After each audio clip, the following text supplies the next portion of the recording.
Hello, welcome to the Comic Book Commentary. I'm Bo Leidig, and this week, after quite some time, we're jumping back into the high fantasy world of Joe Madureira with Battle Chasers number 3.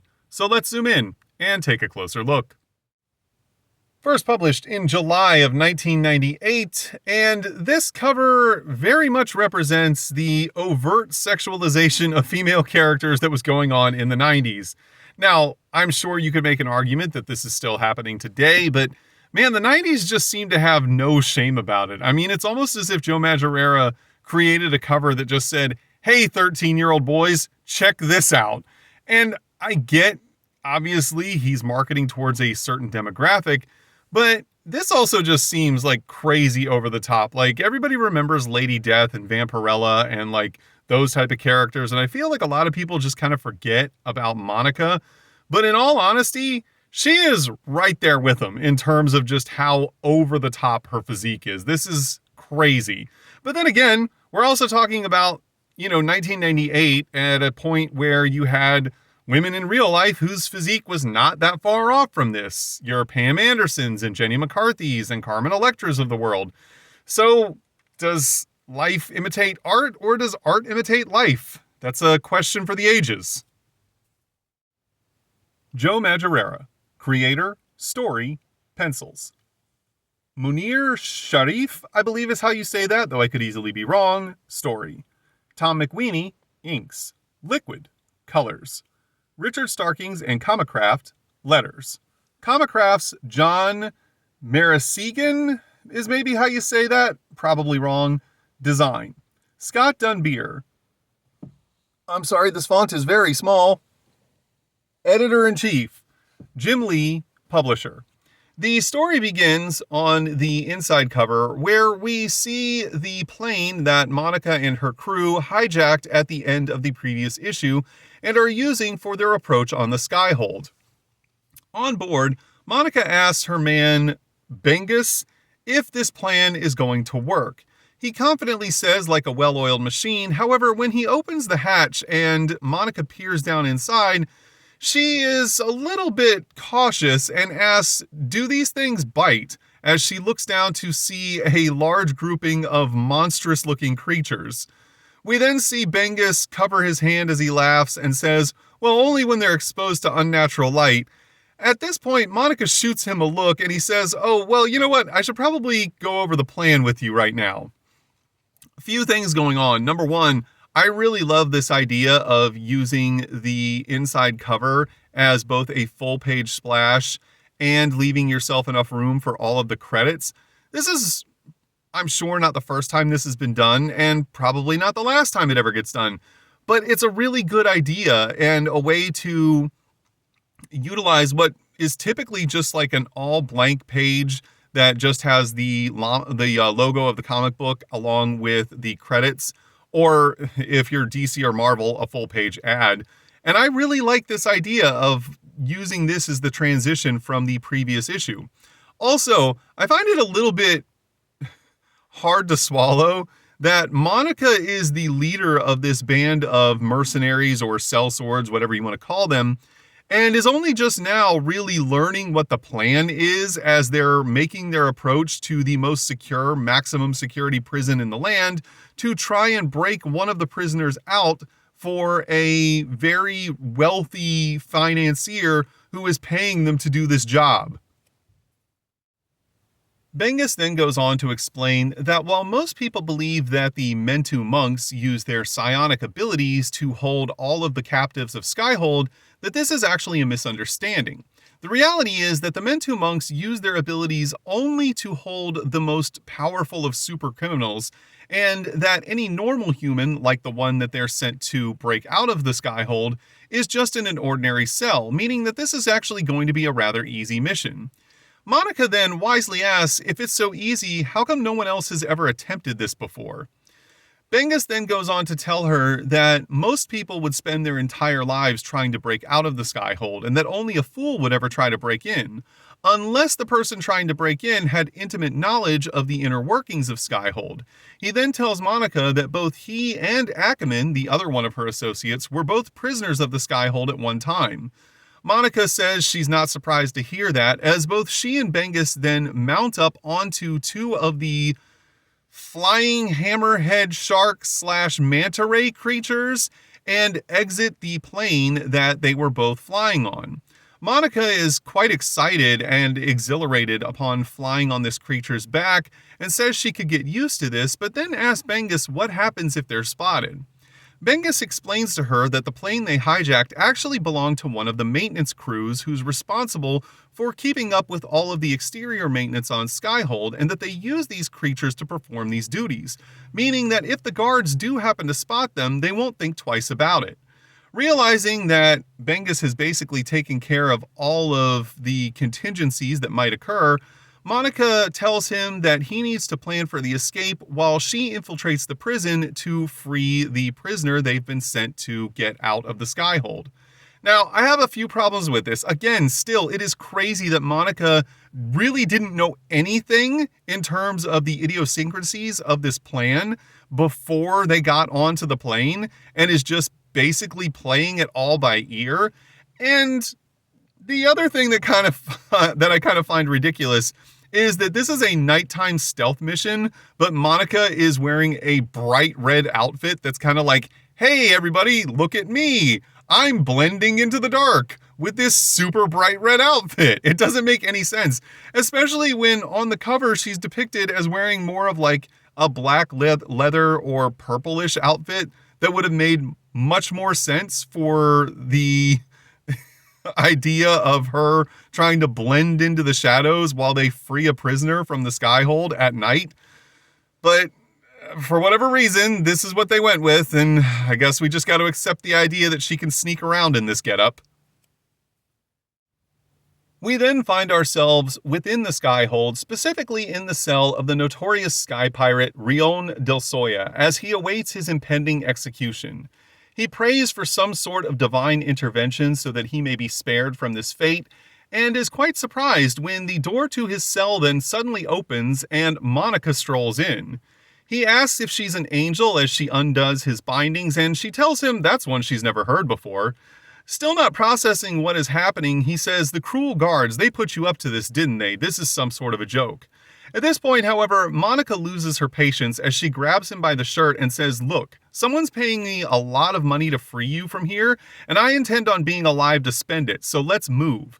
As they exit the cell, Del Soya happens to notice all of the guards that Monica has subdued and tells her that's quite impressive. She says, "Yeah, I know," as she tells him to wait and checks to see if the coast is clear. We then see an advertisement for Jeanco shoes. Now, if you're a guy who was, like myself, a teenager in the 90s, or perhaps a gal, a teenager in the 90s, you probably had a pair of Jeancos or multiple pairs of Jeancos like I did. And while I never had the shoes, I'd have to imagine if they were made to the same quality as the pants that they were probably awful. Strangely enough, Jeancos still exist. Well, I shouldn't say still exist. They were brought back a few years ago, and you can order them online as I'm recording this video. They're just as expensive as ever, though I was impressed to see that a lot of the pants that they made back in the 90s, they brought back in, as far as I can tell, the exact same format that they were back then. The Big Rigs and the Fat Boys notably were on there. I had pairs of both of those. I was a little disappointed to see, though, that while they had a lot of the really huge pants like the Silverbacks and the crime scenes, they didn't have some of the more quote-unquote normal size jeans like the Smokestacks or the Slackers. I also had those too. And I would really like to see those come back because, in my opinion, those were actually more reasonable pants, and I thought they were a little bit more subtle without having all of the giant cartoon character patches all over them. But then again, that's just me, and maybe it's just a little bit of nostalgia longing for pants that I actually had, despite the fact that there's no way on earth I would wear those today, just because, I mean, it just seems ridiculous for a middle-aged man to wear something like that, in my opinion. The whole premise of being a teenager is that you make questionable fashion choices, and it's okay because you're 16, and if you're going to make a bad fashion decision, that's the time in your life to do it, not when you're in your mid-40s. We then get an advertisement for Anthrax Volume 8, which was at the time the latest album from the band Anthrax. I've never listened to this album as Anthrax was never really my cup of tea, but if you have, feel free to talk about it in the comments below and let me know where you think it ranks in the Anthrax discography. We then get an advertisement for the Home Shopping Network. I find this to be really weird. Essentially, Cliffhanger decided to have some sort of agreement with the Home Shopping Network where on July 28th, 1998, you could tune in at 2 a.m. Eastern Standard Time and order limited edition Cliffhanger books directly from the Home Shopping Network. I don't know that I've ever seen any other comic books sold this way. I mean, it's possible I could have just missed it, especially if they were doing it in the wee hours of the morning. But still, what a odd way to go about this. You could get a signed copy of Crimson #1, a signed gold variant of Danger Girl #2, a limited edition sketchbook, or the Battle Chasers Prelude, which if you'd like to know more about, you can check out my video on Battle Chasers Prelude right here on the channel in my Battle Chasers playlist. This is just really strange to me. I don't recall ever seeing anyone else do this, and I kind of wonder how successful it was, as it doesn't seem like a standard way for people to have bought this kind of stuff, even back in the 90s, but who knows? I could be wrong. Maybe this was way more common than I realized, and I just never saw it before. If you happen to be one of the few people who I'm sure bought one of these things, or ever saw anything else similar done on either the Home Shopping Network or QVC, please feel free to talk about it in the comments below, because I'd definitely like to know more about this. Getting back to the story, a couple of guards have noticed that one of the strata rays, as they're called, is floating around without a rider and has been doing so for about 10 minutes. While they don't believe this is necessarily something serious, they do think that they should radio it in. However, before this can happen, they are jumped by none other than Bengus, who takes both of them out immediately. Unfortunately, there is a third guard that he didn't notice who pulls up a gun on him, telling him to freeze. Bengus wastes no time in chomping off the end of the gun barrel, which catches the guard completely by surprise as he asks, "What are you?" Bengus responds then by simply stating, "Hungry." We then rejoin Monica and Del Soya as they make their way through the Skyhold. Del Soya asks Monica who exactly paid her to free him, and she says it isn't important. However, Del Soya says that it is, as there are many who would wish him dead and that he doesn't trust her in the least. He then puts a gun to her head that he took off of one of the guards she downed and asks, "Pretty impressive, huh? I took this from one of the guards." She, however, says, "No, it isn't," as she reaches down and squeezes his testicles as hard as she can, causing him immense pain. So much pain, in fact, that he squeezes the trigger on the gun and fires off a round.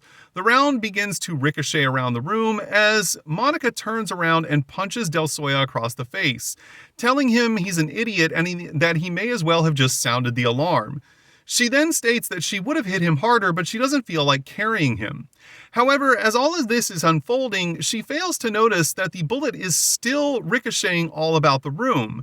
As she starts to understand that the bullet is out of control, she then asks Del Soya, "Wait a minute, we're right under the mana containment unit, aren't we?" He says yes, why, as she happens to notice the bullet as it flies towards one of the containment unit pipes, and she realizes that things are about to get really hectic for them. Now, the one thing I noticed that I find kind of weird about this is that while Bengus is strangely able to bite through a steel gun barrel, this should not have actually made the gun inoperable in any way. It just shortened the barrel. The guard should have still easily been able to fire upon Bengus. It's more so the idea that he was just completely shocked by this, and why wouldn't he be? He just witnessed a man bite a gun barrel in half.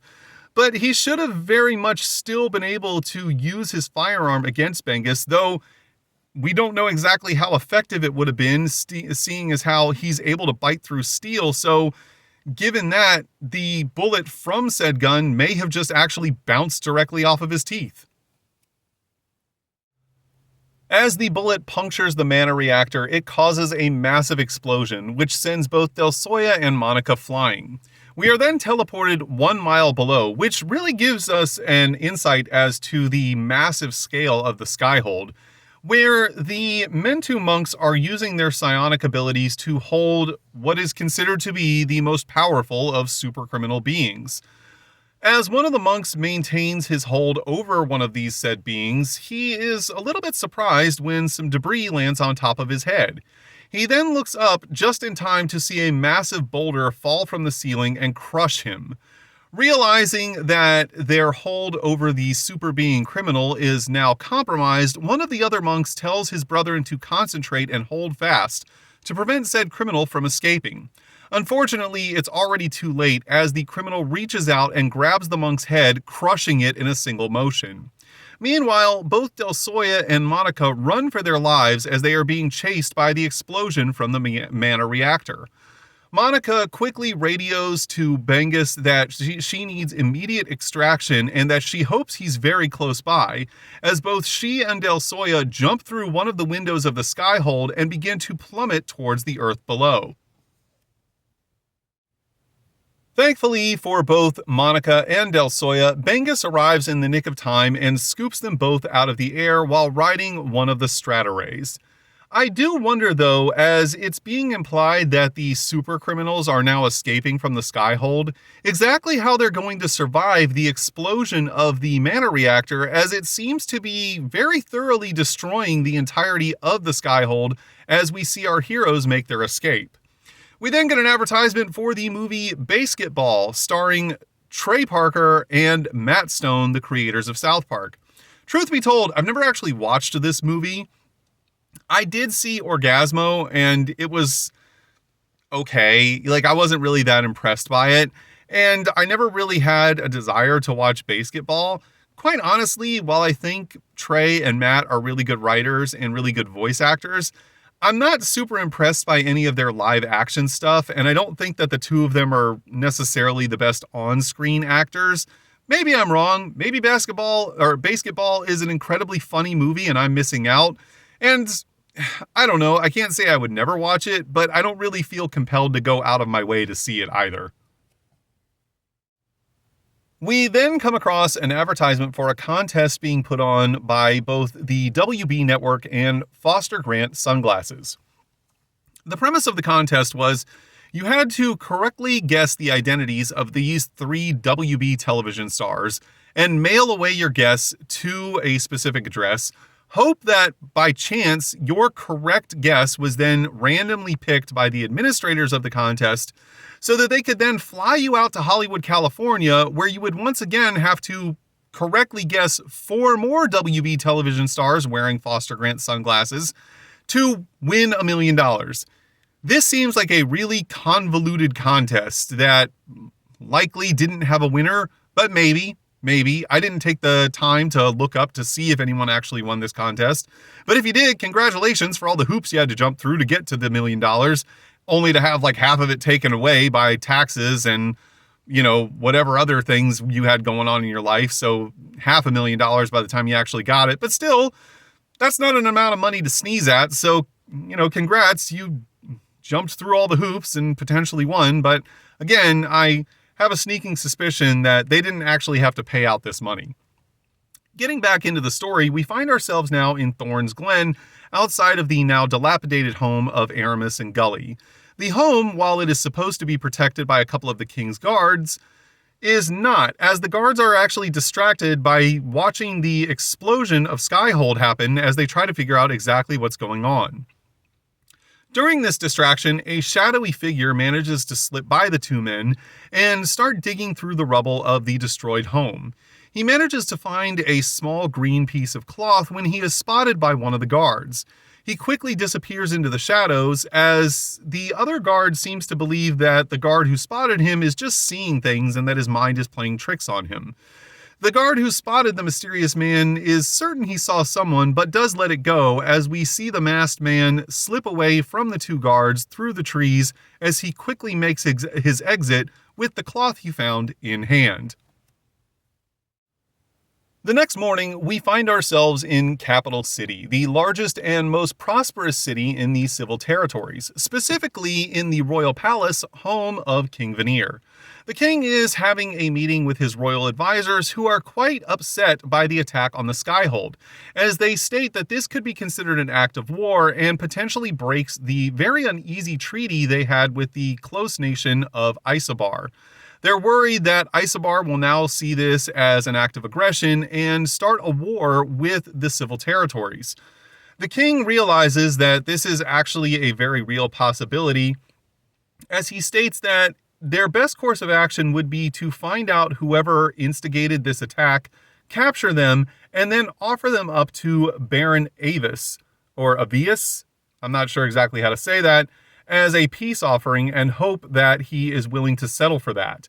He then tells the men that the meeting is adjourned, but one of his advisors then asks what he wants to do about the murder of Duke Ramon, who we saw in the previous issue as he was killed by some sort of small spider-like doll thing that was used to assassinate him. The king states that he will have the martial paladins investigate his death, and he will have all of the evidence brought directly to himself. At this moment, the martial paladins leader, known as Maestro, enters the room. The king asks all of his advisors if they will please adjourn and give the room to both him and Maestro, which they happily do very quickly as they're rather fearful of Maestro. After the men leave, the king looks over at Maestro and says, if I didn't know better, I'd really think you enjoyed that. It is very interesting to me that we would get all of this new information thrown at us right here.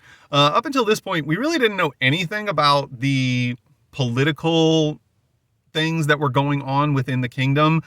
This whole uneasy truce that exists between the civil territories and the nation of Isobar, the idea that the territories are under constant threat of hot warfare between themselves and a rival nation. And I have to wonder exactly how this all plays into the story, as we also find ourselves meeting some brand new characters, the king himself, and the leader of the martial paladins, Maestro. The king then chuckles to himself and tells Maestro that with Garrison missing, he truly is the most feared man in all of the territories outside of the king himself. He then asks Maestro if he has it, and Maestro says he does as he hands over a small piece of paper that he says was actually rather difficult to procure. The king tells him that he doesn't care so long as the trail of bodies can't be traced back to him, as we learn that the piece of paper is actually a list of all of the escaped prisoners from Skyhold after last night's raid by Monica. The king asks Maestro which one of these prisoners should he be concerned about. Maestro quite seriously says, quite frankly, your highness, all of them. Realizing the graveness of what Maestro is implying, the king states that they have to now double their efforts to find Aramis, as they will need his help in recapturing all of these criminals. He then asks Maestro if he's been able to locate Gully. Maestro says that they're still searching, and while details are sketchy, he then starts to fill in the king on exactly what they know so far. We then get an advertisement for issue number 4 of Battle Chasers, which I do own, so stay tuned because at some point in the future I will be making a video about that issue as well. We then get an advertisement for the comic book and trading card game C23. Now, as I've stated before, I've never actually played the trading card game, so I can't really speak to whether or not it was interesting or any good. However, I do have the first 6 issues of this 8-issue series, as it didn't last very long. So if you would like to know more about C23, the comic book, you can check out my episode on C23 number 1 right here on the channel. Getting back into the story, we see the mysterious figure who was searching around the destroyed home of Aramis and Gully, as he seems to be tracking Gully. We see him move through all of the dead Lycelots that were killed by both Calibretto and Gully, as he notices the large footprints left by Calibretto as he continues to follow them, trying to catch up with Bretto, Gully, and Nolan. During all of this, we are also given an exchange between Maestro and the king, as Maestro explains that whoever it was that attacked Aramis's home doesn't seem to have any fear of the king's military might, and that it would appear that whatever motivation this person had seems to be quite personal, and that the Lycelots would have never acted on their own accord to pull this off, so there's definitely someone higher up pulling the strings. The king wants to know who this is, but he also seems to know that whoever it is, it's irrelevant at this point, because the most important thing that they have to focus on right now is finding Gully as soon as possible.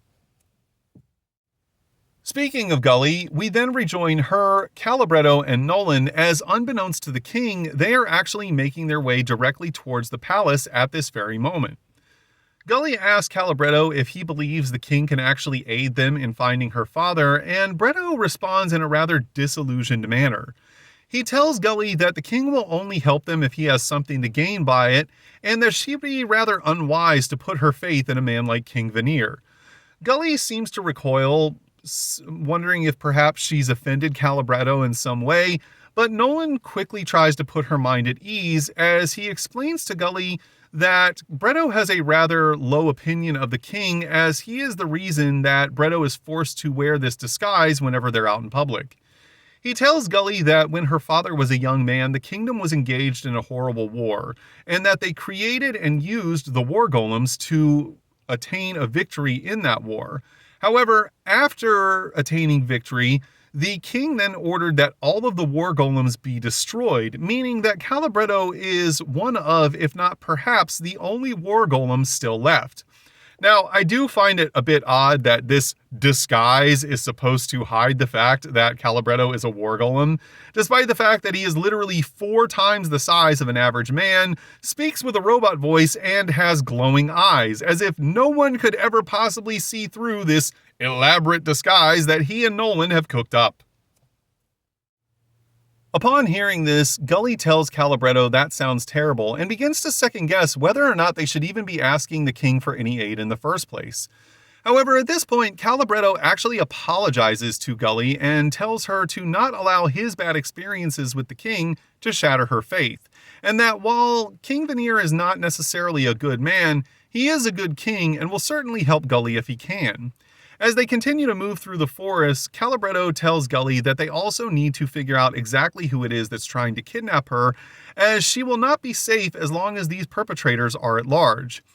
However, the group fails to notice that they are actually being tailed by the same mysterious masked man that went to Gully's home the night before, as he watches closely. This is because he was somehow able to determine exactly what path the group was on, where they were going to be, and get ahead of them with enough time to dig a pit trap that was large enough to capture a war golem, which all seems highly improbable. The trap is sprung as we see Calibretto fall into the pit. He tries to throw Gully to safety, but in doing so, he puts her in a position where she can be plucked out of midair by the masked man, who immediately tries to make off with her, jumping from one tree limb to the next. However, Nolan acts quickly as he launches a fireball through the air, which snaps one of the tree limbs underneath the man's feet, causing him to crash to the ground, as he then yells at Bretto to get out of the pit so they can quickly save Gully once again.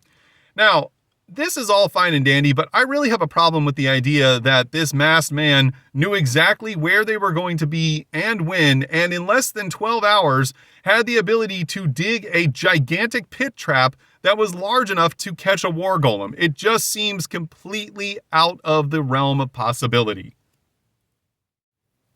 Calibretto immediately frees himself from the pit trap and starts to pursue the man. He quickly catches up to the kidnapper and commands him to release the now unconscious Gully if he knows what's good for him. However, the man responds by throwing out a handful of smoke bombs which cloud the air and cause Calibretto to lose sight of both the kidnapper and Gully. We then get to a page of Wildstorm news, which is kind of the same thing as Image Info, except it focuses exclusively on Wildstorm titles. And there's not really a lot to get into here because this is all information that's nearly 30 years out of date. But, you know, it's cool that they included this if you wanted to know what was going on with Wildstorm at the time and you weren't necessarily buying a Wildstorm title and wanted to see it in instead a cliffhanger book. Again, more cross-advertising from books that were published by Image, so I guess it's okay. We then get an advertisement for Hip Flask 1/2. Fun fact, if you didn't know, Hip Flask is actually the predecessor that leads into the comic book series Elephant Men. Now, I've never actually had the opportunity to read any issues of Elephant Men, though I always found the concept of it rather intriguing. So if I ever do come across a fair number of issues of Elephant Men for a good price, I'll most likely buy them and make videos about them here on the channel. So keep an eye out. I'm not saying it's going to happen, but it might. So, there's always that to look forward to potentially. Getting back to the story, we see that the masked assailant has used the confusion caused by his smoke bombs to mount a counteroffensive against Calibretto. However, in doing so, he leaves Gully unguarded, which allows Nolan to grab her and pull her to safety as he yells at Bretto to use all of his weapons at his disposal to fight against the kidnapper. Bretto then immediately transforms one of his arms into a gun and opens fire on the kidnapper, who jumps out of the way and throws a bolo that ensnares Bretto's gun arm.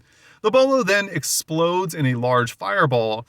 Realizing that things are starting to get out of hand, Nolan yells at the attacker and tells him that while he has not killed in many years, he will do so if that's what it requires to defend the child's life. The man, upon hearing this, grabs his scarf and pulls it away from his face. The man then, to what should be no one's surprise, reveals himself to actually be Garrison, as he tells Nolan, "Then you and I have something in common," as we see the story is to be continued. We then get to the letter section of this issue, which is just called Battle Chasers. It doesn't have some kind of catchy name. None of these letters are really all that interesting. They're just kind of the generic, "Man, your comic's so great. We love everything about it." There is this, for some reason, image of the cover of issue number 1. I'm not exactly certain as to why, but okay, cool. On the second letter page, we get a small close-up of Monica's eyes looking at us angrily. It looks cool, but it's nothing super special. And one letter that I found slightly interesting. In this letter, the reader compares the world of Battle Chasers directly to that of the world of Final Fantasy VII. Now, at this time, Final Fantasy VII was the most recent entry into the Final Fantasy series, so I understand why this person would have made that comparison. However, I disagree with it. I actually believe the world of Battle Chasers is far closer in similarity to the world of Final Fantasy VI than it is VII. You may note that the world of Battle Chasers takes place in a medieval, magical, high fantasy setting with technology that seems to be coming from the late 1800s and early 1900s. This is in much more closer relations to the world that we see portrayed in Final Fantasy VI than VII. Six's setting was very much in a medieval style world that had magical powered technology that was mostly similar to what you would have seen in the late 1800s or early 1900s, and nowhere near the techno magic future that we see portrayed in Final Fantasy VII. Again, this is someone who had probably just played Final Fantasy VII and it was fresh on everyone's minds, so that's probably why they came to that conclusion. But honestly, in a side-by-side comparison, 6 is far closer to the world of Battle Chasers than 7 could ever hope to be. And on the reverse inside cover, we get an advertisement for Stormwatch. Now, if you're interested in learning more about the Stormwatch series, feel free to check out my Stormwatch playlist right here on the channel. And that was Battle Chasers number 3, and despite the nitpicking criticisms that I had throughout this episode, I do genuinely like this issue and this series as a whole, and I really wish that more had come out of it. For those of you who are unaware that are watching this video, Battle Chasers is a 12-issue series that took 25 years to complete, and outside of those 12 issues, the only other real media source that we got about Battle Chasers was a JRPG style video game that, as far as I'm aware, you can still download on Steam. And while the video game itself is cool and these 12 issues are cool, I just really wish that Joe Madureira had focused more on this property. The world of Battle Chasers is so cool and unique. The characters are so endearing and fun. I really believe that there was so much more that he could have done with this. Side stories, perhaps some sort of an animated film or miniseries type of thing could have been done with it. There were so many different directions that he could have taken these characters and this story in. And unfortunately, he just seemingly kind of got sidetracked with other stuff and just let Battle Chasers fall by the wayside. And that's sad because there was really a lot to work with here and so much more could have been done. And it just feels like completely missed opportunity on so many levels. But then again, these are just my opinions.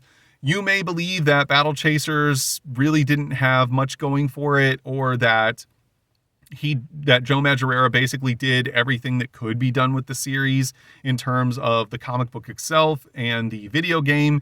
And you might believe that nothing else really needed to come of it. And if that's the case, it's okay, because everyone's entitled to their own opinions. If you enjoyed today's video, please feel free to like, comment, and subscribe. And thanks for stopping by. Have a great day.